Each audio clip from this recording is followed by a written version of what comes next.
বেলাল ডাক ডেকে আবু বকর তাহলে আজান দিতে বলবেন না, এই আজান দেওয়া আমার পক্ষে সম্ভব না, রাসূল আমার মদিনাতে নেই, আমি বেলাল আর আজান দিতে পারবো না।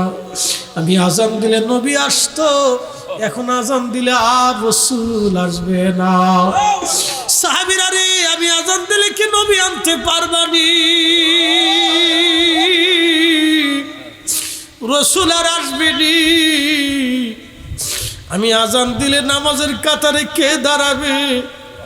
কে আমার একামতে নামাজ পড়াইবে বলো? আমি কার জন্য আজান দিব? কার জন্য আমি মিনারায় দাঁড়াবো বলো? হযরত বেলাল আর আজান দিলেন না। ইমাম জাইলাই নসপুর রায়ার মধ্যে লেখেন, কিছুদিন পরে হযরতে বেলাল ছোট্ট একটা গাঠরি বেঁধে আবু বকরের সামনে দাঁড়ায় বলে, আমারে বিদায় দিয়ে দাও, মদিনায় আমি আর থাকতে পারবো না, আমি চলে যাচ্ছি সিরিয়ার দামেস্কে। হযরত আবু বকর ডাক দিয়ে বললেন, বেলাল রে, তোমার কিসের অভাব আছে তুমি বলো? বেলাল ডাক দেখে, আবু বকর, আমার একটা অভাব তোমরা কোনোদিন পুরা করে দিতে পারবা না। তোমরা নবীজি রওজা শরীফ দেখলে সহ্য করতে পারো, কিন্তু আমি রওজার দিকে তাকাইলে আমার কলিজায় ব্যথা করে। কারণ হিসেবে আমি আপনাদেরকে বলি, একবার ছেলেটা দুনিয়ার থেকে কবরে চলে গেছে, বাইরে ভাই 3 দিন পর্যন্ত কান্না করার পরে ভুলে যাবে, সন্তানরাও ভুলে যায়, স্ত্রী 4 মাস 10 দিন ইদ্যত পালন করার পরে অন্য কোথাও বিয়ে বসতে পারে। কিন্তু মা যদি বেঁচে থাকে, সন্তান যতদিন কবরে, মা যতদিন দুনিয়াতে, মার বিরহ বেদনা কোনোদিন শেষ হয় না। সন্তানের কবর দেখে দেখে মা কাঁদে, সন্তানের বিছানা ধরে মা কাঁদে, সন্তানের কাপড় দেখে দেখে মা কাঁদে। মায়ের দুঃখ কোনোদিন শেষ হয় না, কারণ মা কলিজার ভিতর থেকে ভালোবাসে। হযরত বেলাল নবীকে ভালোবাসলেন কলিজার ভিতর থেকে। রওজা শরীফ দেখলে বেলাল অস্থির হয়ে যাইতেন, সহ্য করতে পারতেন না বিরহ বেদনা। ডাক দেখা, আবু বকর, এই বিরহ বেদনা আমার সহ্য করা সম্ভব না, আমার বিদায় দিয়ে দাও। হযরত আবু বকরের কাছ থেকে বিদায় নিয়ে বেলাল চলে গেলেন তিনি সিরিয়ার দামেস্কে। রাত্র গভীর হয়ে গেছে, ঘুমিয়ে আছেন। বহুদিন পরে একদিন ঘুমিয়ে থাকার পরে স্বপ্ন দেখতেছে, রহমাতুল লিল আলামিন নবীজি বেলালের কুরে ঘরে তাশরীফ এনেছে। ডাক দেখা, বেলাল রে, এ কেমন জুলুম তুমি শুরু করছো আমার সাথে? কতদিন হলো তুমি আমার জিয়ারতে আসো না গো বেলাল? আইরে বেলাল, আমি নবীর জিয়ারতে আয়। কতদিন হলো তুমি আমার জিয়ারতে বসো না বেলাল? তোমার ওই নাম শুনিলাম, এই চোখে দেখলাম না, এই সুর যদি শুনে থাকো, একবার দেখা দাও না। এই সুর যদি শুনে থাকো, একবার দেখা দাও না।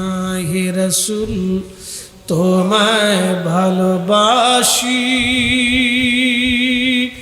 অন্তরে শুধু, মুখে নয়,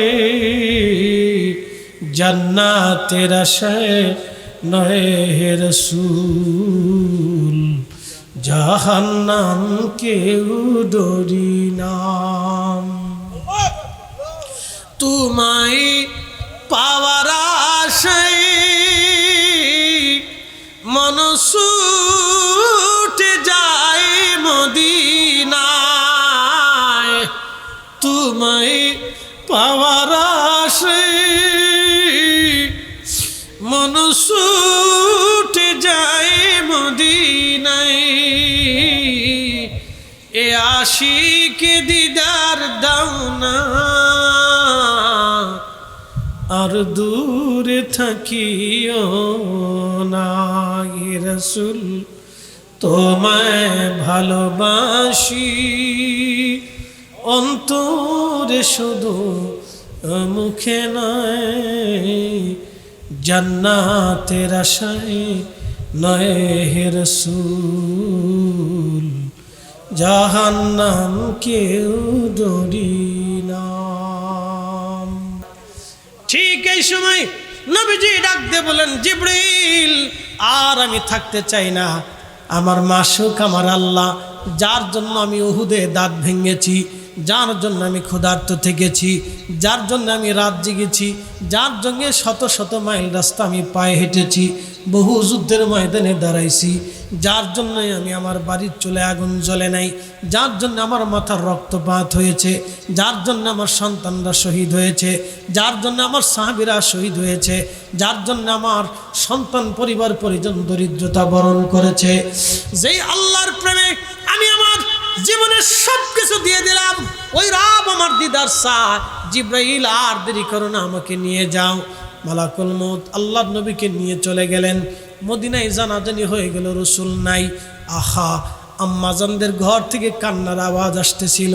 সাহাবীদের মধ্যে সারা মদিনায় বাতাসের বেগে দ্রুত ছড়িয়ে গেল, নবী নাই, আমাদের মাঝ থেকে রসুল বিদায় হয়ে চলে গেছে। এই কথা শোনার পরে সব সাহাবীরা দৌড়ায় দৌড়ায় আসতেছিল। আহা, সারা মদিনায় কান্নার রোল পড়ে গেল। এমনকি নবীজির একটা উট ছিল, উটের নাম কাসওয়া।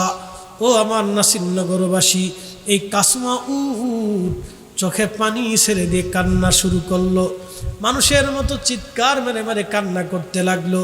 যেই উটের পিঠে চড়ে নবী সফর করতেন, যেই উটটাকে নিয়ে নবী জান্নাতে চলে যাবেন, এই উটের নাম কাসওয়া। এই কাসওয়াকে নবীজি ভালোবাসতেন, কাসওয়া নবীকে ভালোবাসতেন। কাসওয়া কান্না শুরু করলো। 3 দিন পর্যন্ত কান্না, 3 দিন পর্যন্ত পানিতে মুখ লাগাই নাই, 3 দিন পর্যন্ত খাবারে মুখ লাগাই নাই, 3 দিন পর্যন্ত কাসওয়ার একটা সেকেন্ডের জন্য কান্না বন্ধ করে নাই। রসুল বিরহে একটা প্রাণী পর্যন্ত মদিনায় কান্না বন্ধ হয় নাই। তাহলে আপনি বুঝেন তো সাহাবীদের হৃদয়ের হালত কেমন হয়ে গিয়েছিল। কোন কোন সাহাবী মাটির মধ্যে পড়ে গেলেন, কোন সাহাবী অজ্ঞান হয়ে গেলেন, কোন সাহাবী মাটির মধ্যে গড়াগড়ি করতেছিলেন। আহা, কোন সাহাবী পাগল পারা হয়ে গেলেন। হযরত বেলাল রাদিয়াল্লাহু আনহু, হযরত বেলাল নির্বাক হয়ে গেলেন, কথা বলতে পারতেছিলেন না। হযরত ওমর তলোয়ার টেনে বের করলেন, মদিনাবাসী যদি বলো রসুল মরে গেছে, তোমাদের দেহ থেকে মাথা আলাদা করে ফেলবো। আমার রসুল মরে নাই রে মদিনাবাসী। হযরত আবু বকর থেকে নিবৃত করলেন, ধৈর্য ধরাইলেন, থামাইলেন, বসাইলেন। একমাত্র মুরব্বী হিসেবে হযরত সিদ্দিক আকবর আবু বকর রাদিয়াল্লাহু আনহু শক্ত ছিলেন। সবাই বিমর্ষ হয়ে গেল। আম্মা জানরা কাঁদতে লাগলো, মদিনার ঘর থেকে কান্নার আওয়াজ আসতে লাগলো। এমনকি তারিখের মধ্যে আসছে যেই বাচ্চারা দুধ পান করত, ওই নবীর বিরহের বেদনার দিনে ছোট ছোট বাচ্চারা মার দুধ পর্যন্ত ছেড়ে দিল। বাচ্চাদের চোখ বেয়ে বেয়ে নবী বিরহের চোখের পানিগুলি পড়তেছিল। মায়েরা বাচ্চাদেরকে দুধ পান করাইতে পারে নাই, সাহাবীরা পাগল পারা হয়ে গেল। হযরত বেলাল রাদিয়াল্লাহু আনহু এতই পাগল হয়ে গেলেন, তিনি আযান পর্যন্ত দিতে পারতেছিলেন না। ডাক দিয়ে বললেন, সাহাবীরা রে, আমি আর আযান দিতে পারবো না, অন্য কোনো মুয়াজ্জিন দিয়ে আযান দাও। নবীর তিরোধানের পর থেকে কোনদিন আর বেলাল আর আযান দিতে পারেন নাই। হযরত আবু বকর ডাক দেখে, বেলাল রে আযান দাও। বেলাল ডাক দেখে, আবু বকর কি আপনি আমাকে কিনেছিলেন? নিজের জন্য না আল্লাহর জন্য? বলে, বেলাল রে তোমাকে কিনে আজাদ করে দিয়েছি আল্লাহকে খুশি করার জন্য। ঘুম ভেঙে গেল বেলালের। সুদূর সিরিয়ার দামেস্ক থেকে রওনা করলেন। বহু পথ অতিক্রম করে বেলাল ফিরে আসলেন। মদিনায় মুনওয়ারায় তাহাজ্জুদের সময় চলতেছিল। রওজা মোবারক কাঠের জালি দিয়ে ঘিরে রাখা ছিল। জালি মোবারকের পাশে বসে মাথা ঠেকায় দিলেন। রওজা শরীফের ধুলাবালিগুলি মাথার ভিতর মাখাইতে লাগলেন। ইমাম তাকিউদ্দিন সুবকি শিফাউস সাকামের মধ্যে লেখেন, বেলাল কাঁদতে লাগলেন, রওজা মুবারকের ধুলা বালিগুলি মাথার মধ্যে লাগাইতে লাগলেন আর কান্না করতে লাগলেন। জালি মুবারকে মাথা ঠেকায়া কাঁদতে লাগলেন, বলতে লাগলেন, ইয়া রাসূলুল্লাহ, গোলামকে ডেকেছেন আসার জন্য, গোলাম হাজির হয়ে গেছি। হুজুর, আপনার কদম মুবারকে বেলাল উপস্থিত হয়ে গেছে। ইয়া রাসূলুল্লাহ, আমি আপনার কদম মুবারকে আসছি, আপনি আসতে বলেছিলেন, আমি আসছি। নবী গো, আপনার কদমে আমি বসে গেছি ইয়া রাসূলুল্লাহ। হুজুর, গোলাম আপনার কদম মুবারকে হাজির। নতুন মুয়াজ্জিন আসছে আজান দেওয়ার জন্যে। দেখে নবীর মুয়াজ্জিন হযরত বেলাল বসে বসে কান্না করে। ডাক দেখে সাহাবীরা, রে নতুন মুয়াজ্জিন ডাক দেখে সাহাবীরা, নবীর মুয়াজ্জিন, মুয়াজ্জিনে রাসূল আমাদের মাঝে ফিরে আসছে। এই কথা শুনিয়া সাহাবীরা ঘর থেকে বের হয়ে গেলেন। বহু সাহাবী দৌড়ায় দৌড়ায় আসতে লাগলেন। এসে দেখে বেলাল রওজা মোবারকের পাশে বসে বসে কাঁদতেছে। গুন গুন করে বেলাল কান্দে, মাথা ঠেকায় ঠেকায় বেলাল কাঁদতেছিল। সাহাবীরা এসে বলল, বেলাল রে, বহুদিন হলো তোমার লাহানে সেই আজান শুনি না, যে আজানটা আমার নবীজির সামনে তুমি দিতা। বেলাল, যাও আজকে আমরা আজান শোনাও। হযরত বেলাল বলে, না, নবীজির ইন্তেকালের পরে আমি কোনো দিন আর আজান দেই নাই, কারণ আমি আজান দিতে পারবো না, তোমরা আমাকে অনুরোধ করিও না। সাহাবীরা বলল, আমাদের কথা বেলাল রাখবে না, যায়া দেখো নবীজির কলিজার টুকরা হাসান আর হুসাইন আসেনি। কারণ হাসান আর হুসাইনকে নবীজি বেশি ভালোবাসতেন। হাসান আর হুসাইন কোনো আবদার রাখলে নবীজি কখনো ফিরাইতেন না। হাসান আর হুসাইন যদি বলে, রাসূল, নবীর মুয়াজ্জিন হাসান আর হুসাইনকে মাহরুম করবে না। 7 নম্বর গেট বাবুস সালাম বরাবর একটা মসজিদ আপনি পাবেন। যদি কোনো দিন যান, ওই মসজিদের নাম মসজিদে আলী। মসজিদে আলীর পরে আর একটা মসজিদ আছে মসজিদে আবু বকর। মসজিদে আবু বকরের পরে আর একটা মসজিদ আছে মসজিদে গামামা। খুব মনোযোগ দিবেন, 3টা মসজিদ একেবারে পাশাপাশি। মসজিদে আলী যেটা, এটা ছিল হযরত ফাতেমার বাড়ি। বর্তমানে মসজিদ পরিয়ে এটার সংরক্ষণ করে রাখা হয়েছে। এই বাড়িতে ফাতেমা হাসান হুসাইনকে নিয়ে থাকতেন। এখান থেকে হাসান আর হুসাইনকে ডেকে নিয়ে যাওয়া হলো। দৌড়ায় গেলেন 2 ভাই মসজিদে নববীতে। যাইয়া দেখে মুয়াজ্জিনে রাসূল বসে বসে কান্না করে। ইমাম হাসান আর হুসাইন দেখতে নানার চেহারা পেয়েছিল, 2 জনকে নানার মতো দেখা যাইতো। নবীর সৌন্দর্য তাদের মধ্যে ছিল। রওজা শরীফ থেকে উঠে হযরত বেলাল দৌড়াইয়া ইমাম হাসান আর হুসাইন রাদিয়াল্লাহু আনহুমাকে বুকের মধ্যে জড়িয়ে ধরে বেলাল কান্না করতে লাগলো। বেলালের কান্না দেখে সাহাবীরাও কান্না করতে লাগলো। কিছু সময় পরে হযরত ইমাম হাসান ডাক দে বলল, নানার মুয়াজ্জিন, যেই লাহান দিয়ে আমার নানারে আজান শোনাইতা, আজকে তুমি যাও ওই লাহান দিয়ে আমাদেরকেও আজকে তুমি আজান শোনাও। বেলাল দৌড়ায় চলে গেলেন সেই ছাদের উপরে। বনু নাজ্জার গোত্রের মহিলার ছাদ। যদি কোনো দিন মসজিদে নববীতে যান, যাওয়ার পরে দেখবেন রিয়াজুল জান্নাতে যখন ঢুকবেন, তার ডান পাশে দেখবেন একটা ছাদের মতো করে আসায়।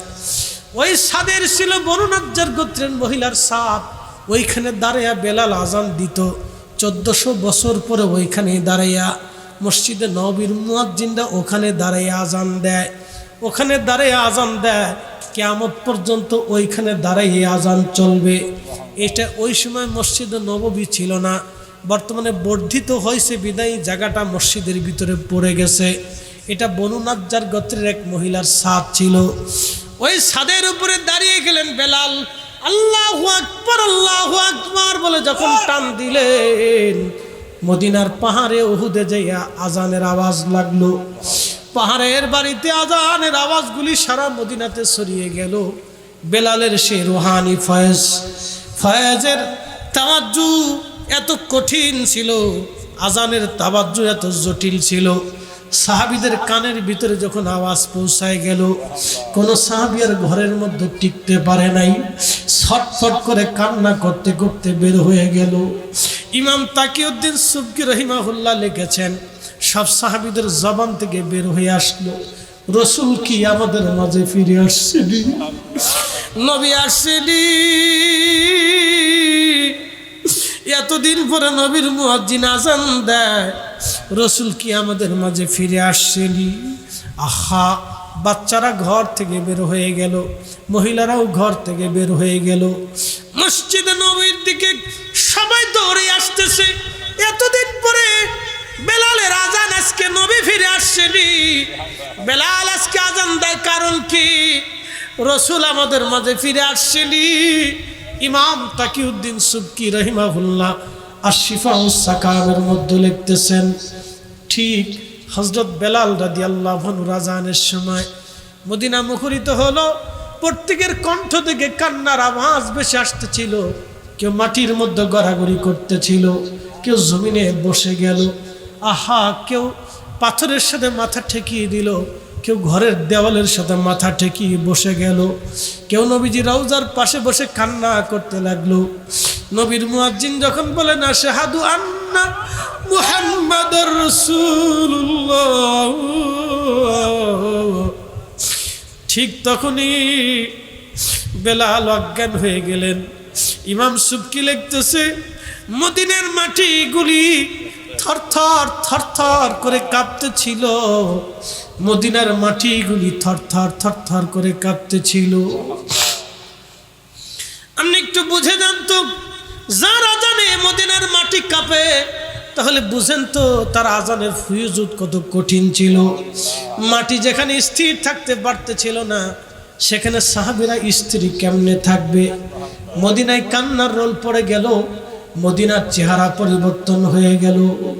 আহা, মদিনার মাটিগুলি থরথর থরথর করে কাঁপতেছিল বিরহ বেদনায়। মদিনার মাটিগুলি থরথর থরথর করে কাঁপতেছিল।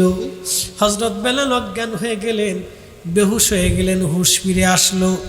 হুশ ফিরে আসার পরে হযরত বেলাল রওজা শরীফের পাশে দাঁড়ায় কাঁদতে লাগলেন, ইয়া রাসূলুল্লাহি, আপনি গোলামকে আসতে বলেছিলেন, গোলাম আপনার কদমে এসেছে, হাজিরা দিয়েছি। হুজুর, আজান দিয়েছি, আপনি আর আসেন নাই।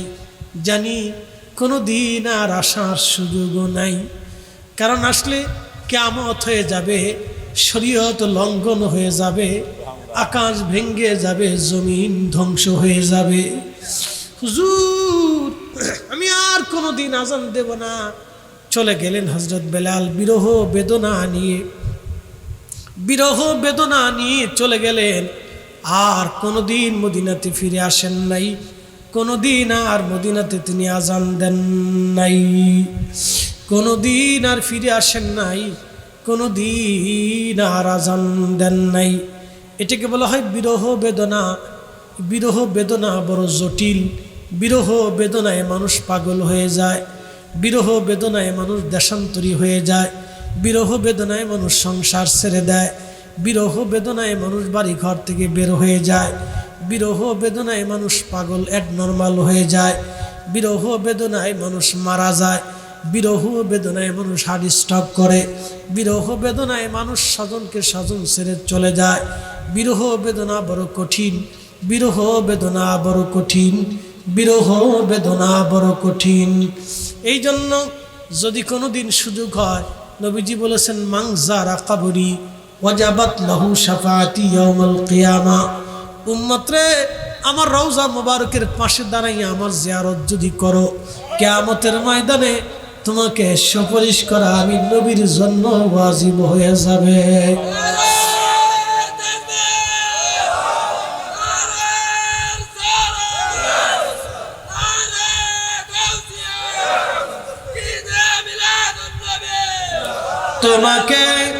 তোমায় পাওয়ার আশায় মন ছুটে যায় মদিনায়, এ আশিকে দিদার দাও না, আর দূরে থাকিও না। যদি তৌফিক হয় তাহলে মদিনাতুল মুনাওয়ারাতে যাবেন। কিন্তু প্রতিবেশী আত্মীয় স্বজন যারা আছে গরিব, যদি থেকে থাকে তাদেরকে খাওয়াবেন, দান করবেন। তাদেরকে ক্ষুধার্ত রেখে মক্কা মদিনায় যাওয়া যাবে না। তাদের প্রতিবেশী আত্মীয় স্বজনকে ক্ষুধার্তর ভিতরে রাখবেন না, তাদেরকেও আপনি সহযোগিতা করবেন, দান করবেন। কারণ তাদেরকে যদি আপনি সহযোগিতা করেন, আল্লাহর নবী আপনার ঘরে এসে তশরিফ দিয়ে আপনার সাথে দেখা দিবে। একবার জোরে বলা যাবে কি ইয়া রাসূলুল্লাহ। এরপরে যদি তৌফিক থাকে তাহলে অবশ্যই নবীজির কদমে যাওয়ার আরজি রাখবেন। বারে বারে বলবেন, আল্লাহ আপনার নবীর কদম মোবারকে দাঁড়াইবার তৌফিক দেন। কারণ নবীর কদমে দাঁড়াইবার এমন এক মর্যাদা, উম্মত যদি বুঝে তাহলে হামাগুড়ি দিয়ে দিয়ে হলো উম্মত নবীজি রওজা মোবারকের পাশে দাঁড়াবে। ইমাম মালিক ৮০ বছরের জীবনে কোনোদিন মদিনা শরীফের জুতা স্যান্ডেল পরেন নাই, থুতু নিক্ষেপ করেন নাই, পায়খানা পেশাব করেন নাই। জিজ্ঞেস করলে বলতেন যে মাটির ভিতরে ইমামুল মুরসালিন ঘুমিয়ে আছে, হাবিবুল্লাহ ঘুমিয়ে আছে, ওই মাটির ভিতরে আমি ইমাম মালিক জুতা পরতে পারি না, থুতু নিক্ষেপ করতে পারি না, পায়খানা পেশাব ছাড়তে পারি না। একবার জোরে বলা যাবে কি ইয়া রাসূলুল্লাহ। আল্লাহ আমাদেরকে নবীর কদমের জন্য কবুল করে নিক। আওয়াজ তোলে জোরে বলেন আমিন। মহব্বত জবান খুলে বলেন আল্লাহুম্মা সাল্লি সাইয়্যিদিনা মাওলানা মুহাম্মাদ আলা আলি সাইয়্যিদিনা লানা মুহাম্মাদ। এসেছেন যত নবী সকলের ইমাম, সালাম নবী তোমায় হাজারো সালাম, ইয়া নবী সালাম।